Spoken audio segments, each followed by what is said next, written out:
Yo, what's up, Phantom Force? Welcome to another episode of Pokemon Radical Red. Thank you so much for being here today. Thank you so much for being here with me live today, chat. If you do like this video, don't forget to like, subscribe, and smash that noti bell down below so you hit up for more of my content. But I'm so excited to get to these battles today, and let's get to it, you guys. Okay, we have made it. We have made it to Cerulean Caves Giovanni, finally. We had to take a detour, beat Price, beat Jasmine. We now have our Choice Scarf. We have our Assault Vest. We can maybe take him out. And I mean maybe in the way that it sounds, like maybe. So I did watch a stream of Dylan Hayes United Gamer doing this. I watched it during his month-long live stream. He was going through Radical Red and he got to Giovanni, and I was just watching him just for, you know, interesting content. But I noticed that when he fought Lance, that his Dragapult got intimidated. And that matters for me because he randomized his run and I randomized my run. I watched a bunch of other runs that were not randomized and that it did not get intimidated with Clear Body. So I originally had a plan that was pretty safe against Lance, where I used the Dragapult and I supported it with my Latios in order for Dragapult to go one-shot the important Pokemon on his team, and for me to protect it and the Dialga. However, that's not going to work if he gets intimidated and then he is -1 and isn't one-shotting things with Spell Tag Spirit Shackle or with Dragon Darts. That would have been weakening things with Dragon Darts, not one-shotting stuff, but I was putting that into my calc. So we had to come up with a plan B and I couldn't. So now we can with the Choice Scarf and Choice Band. So what we're going to do is he's leading with Scrafty and Tapu Lele. Either my Dragapult doesn't get intimidated and then we can actually go through partially with the original plan, which is Togekiss and Dragapult one-shotting most things. If that doesn't happen, then what's going to happen is he's going to do big damage to Tapu Lele. Unless he crits, he could kill it. But if he doesn't crit, then we are going to finish off the Tapu Lele with Choice Scarf, which to make us faster. We're going to finish off the Tapu Lele with Choice Scarf, Dazzling Gleam, and it's going to hurt the Scrafty pretty hard. Then the knockoff is going to go into the Dragapult and maybe not kill him. The next turn, one of these guys is going to come in. So we can then own that thing with Dazzling Gleam, finishing off the Scrafty and doing damage to one of these. So at that point, I think Mewtwo has to come in second. So at that point, it's going to be probably Mewtwo and T-Tar, because we would have Dazzling Gleam twice, finished off both of these. Mewtwo T-Tar, Mewtwo Excadrill, or Mewtwo Celesteela is what I think is going to happen. If it's Mewtwo T-Tar, Hydreigon can do some work. It's going to come in, one-shot the Tyranitar, either die or live. If it dies, then it's gone. That means we got Aura Sphered by Mewtwo, and we maybe live that. If it doesn't die, then we can swap to Goodra, because Goodra can tank out the Mewtwo Excadrill combo or the Mewtwo Celesteela combo. We are also going to calc a lot during these battles because I don't know exactly how this is going to play out, but Goodra Assault Vest tanks these guys very well. The Excadrill tanks super hard because we are Earth Eater and these don't do much to us, and it tanks this guy out for the same reasons. Let's do it. We got this. Let's go, Phantom Force. We have to bite the bullet at some point. We have to take the red pill at some point. Let's do it. I see you've come to stop me yet again. Unfortunately, you won't be the hero this time. You're too late. Mewtwo, you're mine. Mew. Master Ball, go. He caught the Mewtwo and he immediately knows how to use it. Crazy. Must be a god tier trainer. Aha, the Master Ball. My scientist made works. And attaching this Mega Stone that we've worked on so hard, I'm practically invincible. You still dare to stop me knowing I have Mega Mewtwo? Well, the honor is mine, you insolent child. Whoa, things aren't getting out of hand here. Thanks for coming, Lance. Thanks for coming. We probably would have preferred to have our own teammate, by the way. Hey there, just the champion stopping by to help put an end to this mess. No matter, I can't possibly be stopped with Mega Mewtwo. Sorry, Phantom, was it? I came here rather short of notice, so I don't have my best Pokemon on me. You'll have to help me out here. Have it at me then, you fools. So we go Juliet, your Chef Curry, Wonton. We press OK. And we see what happens with this Intimidate. Ideally, it just doesn't work and we don't have this Dragapult randomized. That's unlikely, but we'll see. We'll see. Please don't work on the Dragapult. Don't work. Psychic Surge triggers Scrafty's Psychic Seed. It's going to be what allows him to live one hit of Dazzling Gleam, because Dazzling Gleam is reduced damage on spread hits. He intimidates me, of course. and he intimidates Dragapult. That is exactly what happened to United Gamer on his stream. So we do what our plan was. So we degleam here. If this Spirit Shackle kills, then we also kill Scrafty because it's single target. No crit. Unfortunate. So Tapu Lele cannot leave, which doesn't matter. We Dazzling Gleam. It is not single target because it didn't crit, which means Scrafty lives. And probably Mewtwo comes in here. He's going to knock off most likely Dragapult. He Ice Punches me, which is fine unless we get frozen. Don't freeze us. That's super good because we have Primal Armor. We were thinking that was going to be a knockoff on Dragapult because you see how that wasn't Mewtwo. Can he do anything to us? Okay, so like I said, we're going to have to calc a lot in this fight. So this is Excadrill. We already pulled up our Togekiss. So this is Excadrill from Giovanni. He's level 80. And Iron Head crit only does 73.6%. And that is us at 185 HP. Oh, we got to check our abilities, right? Okay, this is what Dylan did. This is what United Gamer did. He checked these. So it's Spell Tag, Hasty with Magic Bounce. That's not useful here. Sage Power, up special attack by 50%, but only uses first picked move. He has special attacks too. Okay, so he's basically got a choice specs. Naturally on. What's his item? An Assault Vest choice specs. Hopefully he doesn't body press. So that's really, really good maybe. And then this thing has Overgrow, which is absolutely useless, but he's gonna Mega. He's gonna Mega, so he'll have a different ability when he Megas. He'll immediately Mega too. Okay, so it's not Overgrow on that. Okay, so this is safe. We stay in for one hit as long as this stays safe. Hopefully he Rock Slides instead of using Iron Head, because it'll be Spread Move Rock Slide. So we destroy the Scrafty.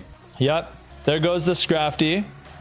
He uses high horsepower on the Dragapult, which again is fortunate because we've taken like no damage. What about Celesteela? We outspeed these guys, right? Can we just stay in? Okay, so we assume the Excadrill goes down, right? What's Dazzling Gleam going to do to this guy in doubles? Okay, this thing goes down unless Dragapult chooses to just hard focus the Celesteela. So this is potentially Meteor Beam Rock Slide. If he focuses the Celesteela instead of killing the Excadrill, we could die here. I think he doesn't see kill on the Celesteela. He has to go for the Excadrill, which means we can't die. If we can't die, then we Dazzling Gleam. Here, Spirit Shackles the Excadrill, which is really good. Nice. Okay, now we get single target Dazzling Gleam damage. It's resisted, but we do want to see what's in next. He automatizes, which is increasing his speed sharply and making him nimble. All right, so now it's Mewtwo. What does Mewtwo do here? Can we tank a Mewtwo hit? So Celesteela, Meteor Beaming. Okay, he crits at 76.8%. If he hits us, which he's going to, this has got to be a Meteor Beam on us. This is Boss Giovanni. Regular Mewtwo is probably going to Expanding Force here. If he Expanding Forces, then we can die to Meteor Beam crit or Expanding Force crit into regular Meteor Beam. So I think now is when we start going into Goodra. Okay, so this is Goodra. This is Celesteela, Mewtwo. We go Goodra. Let's go. Meteor Beam against our Goodra. This is what we want. Okay, the Excadrill is already down too, which is nice. We've got 3 of their Pokemon down. He Spirit Shackles the Mewtwo. Good damage. Mewtwo's probably killing him now. He Expanding Forces. Yep, as expected. He Spread Moves Expanding Force. We take very little to that. Yeah, because we are high special defense and we are Assault Vest. This is why we did this. And he Meteor Beams us, also why we did this. Okay, yep, he ups his special attack. He's +3, +1. Very scary. Power Herb Meteor Beam immediately goes off and also does very little damage to us. Yeah, okay. He can't do that again, notably. So what does Salamence want to do here? Salamence probably is going to want to Mega, and then I don't know what his ability is going to be. And he has Flamethrower. He doesn't see Hyper Voice as a move he's going to want to use. So it's probably going to be either Double Edge, Aqua Tail, Flame. He doesn't have a stab move. He doesn't have a dragon move or a flying move without Aerialate. So probably Double Edge because it does the most damage, or Flamethrower against Celesteela. I kind of want to do damage to the Mewtwo because I don't want Tyranitar to come out because I like our position that we're in right now without Tyranitar in. And if Tyranitar comes out, we'll just be in a worse position. So I think what we need to do is we need to stab move the Mewtwo and hope that he also goes Mewtwo. So I would rather be in this position against a +3, +1 Celesteela than against Mewtwo. and with Tyranitar next to him. So here we go. He expanding forces us. He's going to do big damage to this elements. Hopefully it doesn't crit him. Doesn't crit him. Nice. He automatizes again. Yo, please hit the Mewtwo. Hit the Mewtwo. No, dude. Okay, so that was a wasted turn. Oof. Special defense drop. I don't know if that sticks around when he hits Mega Mewtwo. Why? It would be nice if it does. Let's check his new ability now that he's Mega'd. He has Sandstream, which is not that sick. That's okay.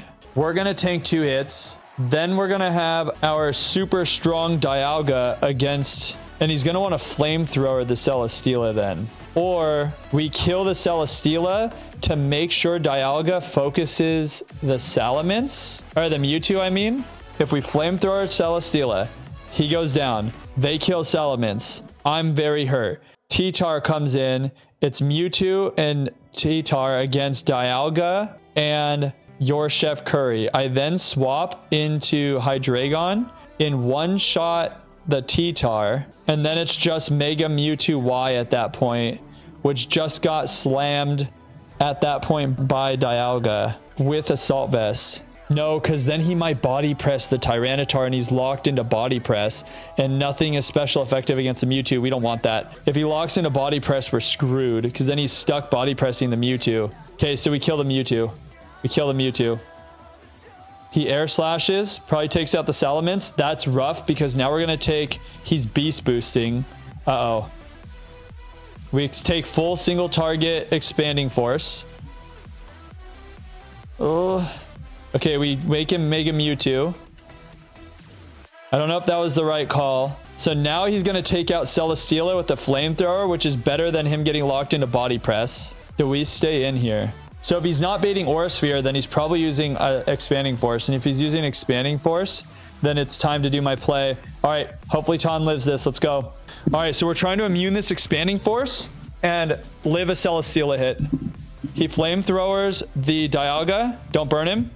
Okay, Expanding Forces, we immune it. That was our hopes. And we're hoping that Dialga actually goes for the Celesteela right now. Kill Celesteela. Please, please flamethrower him. He Dragon Pulses him. That's resisted. Why is he doing that? Okay, he crits though. Okay, perfect, perfect. Now Ton's in against... His Ton is in against this T-Tar. And we just got burned from Guts and from our Flame Orb, but I just panicked. We superpower the Tyranitar to get him out. He Aura Spheres us. And we live it. I don't know if that was a good play from us. I don't know if that was the plan, but we definitely kill the T-Tar. Okay. And he takes big damage. All right, nice. And he takes Chip too. We take Chip and we take Burn. Okay, now we swap back to what? Your Chef Curry, I think. He's going to do what? He's going to try to kill... He's going to be able to kill Dialga with an Aura Sphere. We need to be able to kill him with something. What's he going to do? He now knows that he cannot Psychic Move me. He cannot Psychic Move me, so he's not going to Soul Robbery into this slot. He's going to either Aura Sphere into me, or he's going to Aura Sphere into Dialga, or he's going to Expounding Force anyway because his AI might be not that smart. I think we call the Aura Sphere into my slot and go with Togekiss. Can Togekiss live then a hit?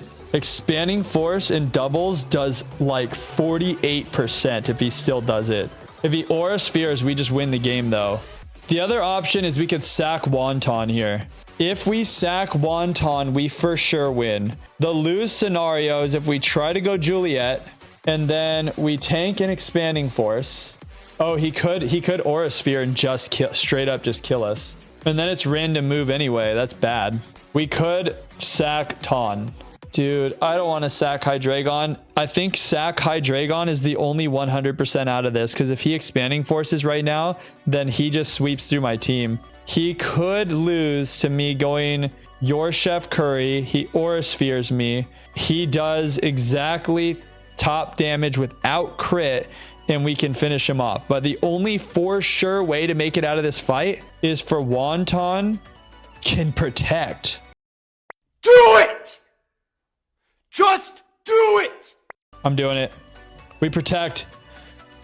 Dialga, kill him. Yes! Yo!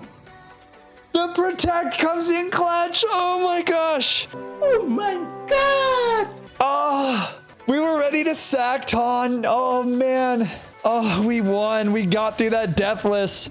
That was going to be sacked, by the way. If he killed Dialga, I sack Ton and I win with Shadow Ball from Togekiss. So it would have just been one sack. But, oh, my heart. What impossible. I feel so good, you guys. I'm so lightheaded right now.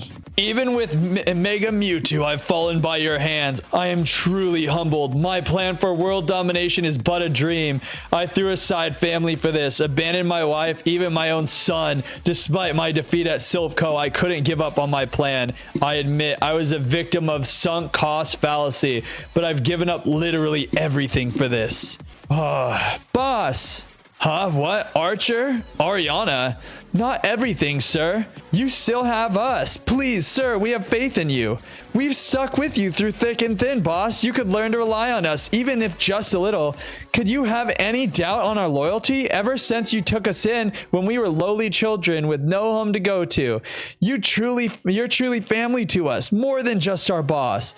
Although we don't agree with everything you do, we will still stand by you no matter what. You too. I'm sorry. My crude ambitions have blinded me. You guys are more than family. We should... What? Mewtwo escaped out of my Master Ball? Phantom. When you are truly worthy, please return to me. So he's sending us out. Interesting. What in the world? Such power, he forced us out of that domain. Perhaps my Master Ball was defective, but more importantly, Mewtwo deemed me unworthy, and it spoke to you. Perhaps he's awaiting for you to become champion. That was truly once in a lifetime experience. It's time I turned it around. With the strength my loyal admins and I have, we could definitely make a legitimate living. I don't know if my son would ever forgive me, but it's never too late to start an honest life. Giovanni, I have no idea if it's possible for you to right your wrongs, but I do believe in giving people a second chances. I have to see better things out of you. I, on behalf of the Pokemon League, will be keeping a close eye on you. Right, of course. Yeah, close eye in jail, bro. What the heck? Why is he allowed to be out of jail? Anyway, this feels right in your hands. Mewtwo, why? We cannot probably get Mewtwo. It's probably not a Mewtwo in there. It's going to be randomized. I'm indebted to both of you. To new beginnings. Yes, sir. All right, see you guys later, I guess. Thank you, Phantom. We hope to meet you again when you're champion. I deeply apologize for everything. It's an empty apology, I know, but take care of yourself, Phantom. I've handed my position as gym leader to someone else already, and if you run into Silver, tell him I'm sorry. Farewell. 6, so we beat Giovanni. Nice. Well, that was kind of weird. Who the heck came up with this dialogue? But anyway, thank you for assisting me today. Here, I have this for you. Salamencite. Probably can't get into Salamence. He did mention the name Silver. I've actually ran into the cat a couple of times. He was once a snotty brat, but he's turned into a formidable trainer. He does resemble his father quite a bit. Anyway, take care, Phantom. I'll see you in the Pokemon League soon. Hopefully, if we make it, but it is looking good. That fight went absolutely as good as it could have possibly gone. Today, we have a gym battle. We're going through Gym 8 for Clare, and then we have 2 rival battles. So I hope you guys like this. I planned for like 13 hours. 5 or 6 hours of it was for this fight. It's not going to look like it though, to be honest. I'm going to show you what she's got going on. So this is Clare. She doesn't have any crazy gym trainers on her gym layout. So it might just be randomized trainers or none at all. Giovanni didn't have any trainers back when he was a gym leader. So the reason why this took me forever was because this gouging fire with photosynthesis booster energy is too strong. So even if I turn off sun, which they're not even setting sun, booster energy is going to boost this guy's defense up to the moon, and he is too strong. So it took me forever to figure out what to do. And I have a team for you, but the team itself isn't that what's important. It's what I'm going to do is I'm probably going to just sweep her with one Pokemon, which took, again, like 6 hours to figure out how to do. And that's because this thing is Focus Sash, so you can't take it down in one hit. And he's got Taunt to stop you from setting up in case you have something that resists these, which is what we were doing. And then we have this guy. He is just super strong. Again, photosynthesis boost energy, but he's weak to too many types. types, so it's not that hard to take out the Roaring Moon. Dragonite is just super strong with multi-scale. It's hard to take him out in one hit, just like Focus Sash. It's basically like a Focus Sash, except for weakness policy is going to boost his damage. And he's also got Dragon Dance as a pressure. Magearna you can just take out with a steel type move if you boost up, but Magearna is pretty strong otherwise. And Naganadel, I didn't have too much issues figuring out a counter for Naganadel. So it's mostly Magearna and Gouging Fire that took me forever. And what solved this for us actually was I did not find an answer. So I went through our items and I realized that I had mental herbs. And so this was our team. Everyone here was on our team except for Haxorus was in the Talonflame, or was in the Hariyama slot. And I had Komo-o leading to beat the Aerodactyl because Aerodactyl doesn't have any flying type moves on this setup. But I swapped Haxorus in, who was originally going to try its best to do anything. I was going to set the rain up against the Gouging Fire, and then I was going to swap between it and something else. I forget what it was. It doesn't matter anymore. Now we have mental herbs. So basically what's going to happen, we are slower than Aerodactyl. Either it's going to set up rocks or try to taunt us. Then I'm going to Dragon Dance, because the taunt will fail because the mental herb will clear the taunt, or it'll set up rocks. Then it'll either attack us or taunt us. We will Dragon Dance again. Then we're just going to sweep through the entire team. So that's what's going to happen in this first fight. The next two fights are super dangerous. I just realized I didn't level it. Oh yeah, I did. We're all 81. This one's going to be an easy thing. Let's see if we have any gym trainers we have to fight.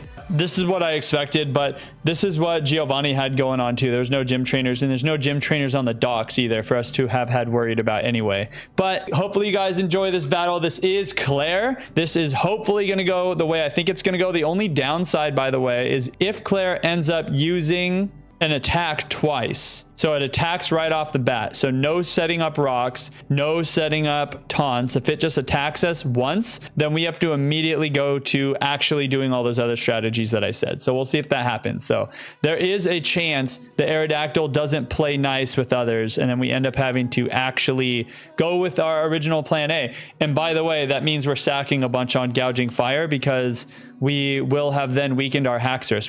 Haxorus is the thing that's getting sacked to set up the Drizzle, go to Togekiss, hopefully survive. So here's leader Clare. This Aerodactyl hopefully will either set up rocks. We cannot die to a crit Stone Edge or Earthquake. So hopefully it wants to set up rocks here, because that will just make us instantly win. So he taunts us. This is where finding the mental herb cracked the code on this fight. This is the 6 hours later I learned about mental herb, and now here we are just going to completely destroy the fight. So now we are faster than Aerodactyl. So that mental herb made us faster. We can Dragon Dance again. I don't know if it's going to want to taunt again or set up rocks. It doesn't really matter because I think we win here. Yeah, he taunts again.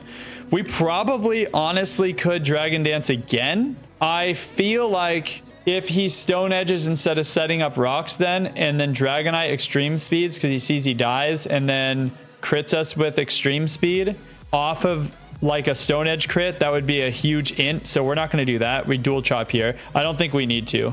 I think we're just going to be fine. Yeah, this breaks through the sash because we hit twice instead of once. The next two fights today are going to be way, way, way harder than this, but the mental herb definitely saved me. So this is a shiny Roaring Moon. Very cool. I don't think I've seen shiny Roaring Moon. I love the colors. He's like a Christmas Roaring Moon. All right, so this Roaring Moon, what are we supposed to do? With Haxorus calcs, yeah, I'm going past all the other calcs. We're supposed to dual chop this guy.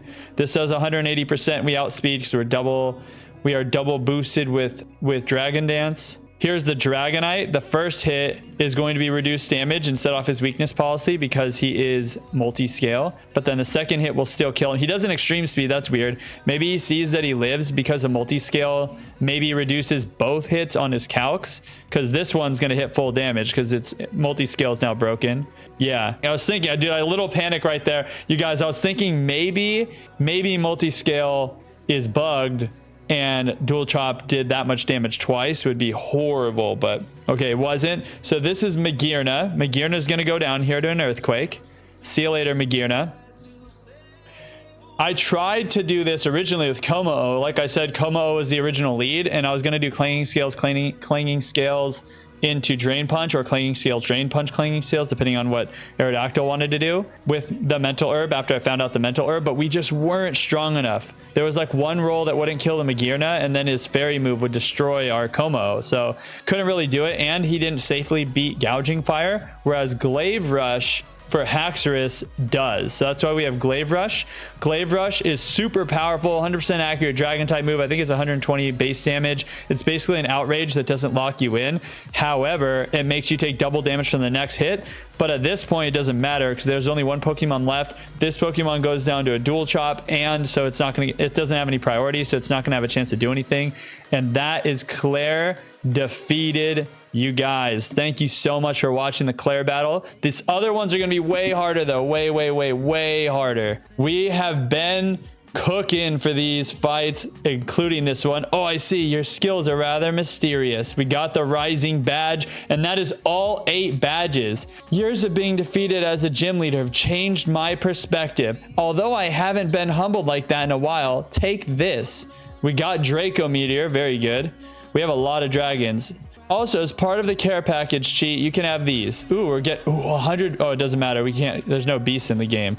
So we got 82 level cap. Very cool. All right, you guys, with that one, we're going to wrap up this episode. But thank you so much for being here. Thank you for being here with me live today, Twitch chat. Also, if you did enjoy this video, don't forget to like, subscribe, and smash that noti bell down below so you're hit up for more of my content. And until next time, I'll see you guys later. Peace.